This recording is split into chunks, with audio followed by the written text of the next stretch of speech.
స్నేహితులారా, ఈ సమయాన్ని బట్టి దేవునికి వందనాలు తెలియజేస్తూ ఉన్నాను. ప్రేమపూర్వకముగా మిమ్మల్ని అందరినీ వాక్య ధ్యానంలోనికి ఆహ్వానిస్తూ ఉన్నాను. కుట్రల నుండి అనే ఆలోచనను మీతో కూడా పంచుకోవడానికి ఇష్టపడుతూ ఉన్నాను గనుక ముగింపు వరకు దేవుని యొక్క వాక్యాన్ని మీరు ఆలకించాలని మీ కుటుంబ సభ్యులతోనూ తోటి విశ్వాసులతోనూ ఈ వీడియో షేర్ చేసుకోవాలని మీ ప్రార్థన మనవులను కామెంట్స్ రూపంలో తెలియజేయండి. నమ్మకంగా మీ కొరకు ప్రార్థిస్తాము. ఈ వీడియో మీ ఆధ్యాత్మిక జీవితంలో ఉపయోగకరంగా ఉండినట్లయితే దయచేసి ఈ ఛానల్ను సబ్స్క్రైబ్ చేసుకునవలసినదిగా మనవి చేస్తూ ఉన్నాను. లేఖనము దానియేలు గ్రంథము 6వ అధ్యాయము 22వ వచనము.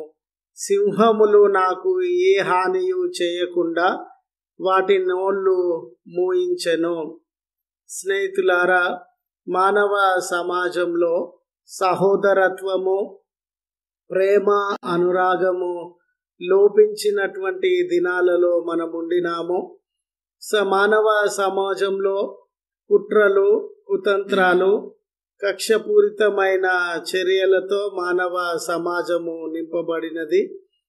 చూడండి, మన మంచితనాన్ని బట్టి కొందరు, మన అభివృద్ధిని ఓర్వలేక మరికొందరు, వారి వారి స్వార్థపూరితమైన ఆలోచనల కొరకు, వారి సొంత ప్రయోజనముల కొరకు మరికొందరు మన మీద అనేకమైన కుట్రలు, కక్షపూరితమైన చర్యలకు పాల్పడేటటువంటి వారుగా ఉంటారు. కుటుంబంలో, సమాజంలో, ఉద్యోగము, వ్యాపారము, దేవాలయము, ఎక్కడైనా కాలని ఏ చోటనైనా కానివ్వండి, ఈ రకంగా కుట్రలు జరగడాన్ని, ఆయా చోట్ల మన మీద కక్షపూరితమైన చర్యలు జరగడాన్ని మనము గమనించేటటువంటి వారంగా ఉన్నాం.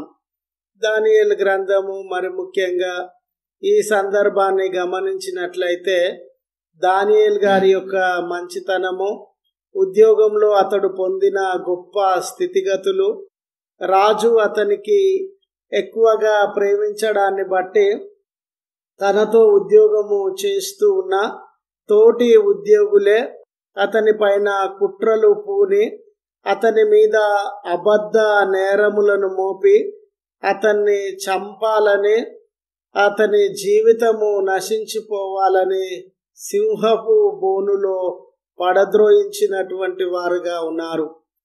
చూడండి, మనుషులు ఎన్ని కుట్రలు పన్నినా, ఎన్ని అబద్ధ నేరములను మోపినా దేవుడు నీతిమంతుడు, న్యాయవంతుడు, సకలాన్ని ఎరిగినటువంటి వాడు గనుక దానియేలు గారి యొక్క నీతి, నిజాయితీ, మంచితనము దేవుడు ఎరిగినటువంటి వాడు గనుక ఆ సింహపు బోనులలో దేవుడు సింహముల యొక్క నోళ్లను మూయించి దానియేలును సజీవుడుగా ఆ ప్రమాదం నుండి కాపాడినటువంటి వాడుగా ఉన్నాడు.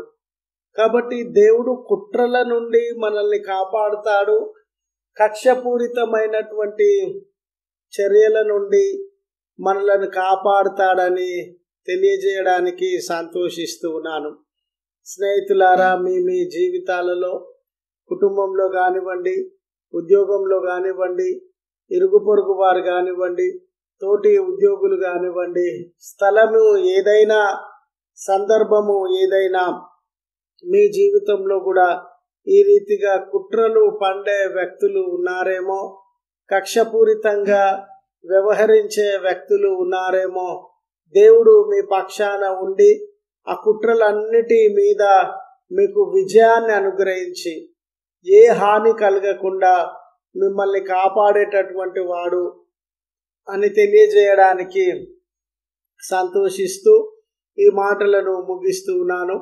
దేవుడు మనందరికీ తోడై ఉండి మనలను కాపాడును గాక. ఆమెన్. ప్రార్థించుదము.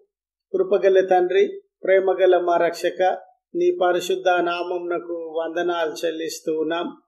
నిజమేనయ్యా, మానవత్వము లోపించి మనుషుల మధ్య కుట్రలు, కక్షపూరితమైనటువంటి చర్యలతో నింపబడిన ఈ లోకంలో మేము జీవిస్తూ ఉన్నాం. దయగలిగినటువంటి తండ్రి, ఆయా కుట్రల వలన నష్టపోతూ ఉన్నవారు ఉన్నారు, ప్రాణాలు కోల్పోతూ ఉన్నటువంటి వారు ఉన్నారు. అయితే కుట్రల మీద విజయాన్ని అందించే దేవుడవని, మా జీవితంలో ఏ కుట్ర వలన మేము ప్రమాదంలో ఉన్నామో, ఏ వ్యక్తుల కుట్రల వలన మేము సమస్యలను, అశాంతిని, అసమాధానాన్ని అనుభవిస్తూ ఉన్నామో మీరు ఎరిగినటువంటి దేవుడవు గనుక ఆ శత్రువుల యొక్క కుట్రల నుంచి మమ్మను తప్పించి మా ప్రాణములను కాపాడి ప్రమాదములను, బంధకములను దూరపరచమని ప్రార్థన చేస్తున్నాం. మరి ముఖ్యంగా ఈ ప్రార్థనలో ఏకీభవించుచు ఉన్న బిడల మొరలను ఆలకించండి. వారి కొరతలను దూరపరిచి సహాయము దయచేయమని క్రీస్తు పేరట వేడుకొనుచున్నాము తండ్రి. ఆమెన్. తండ్రి, కుమార, పరిశుద్ధాత్మ త్రియేక దేవుని దీవెన మనకు తోడయుండి కాపాడును గాక. ఆమెన్.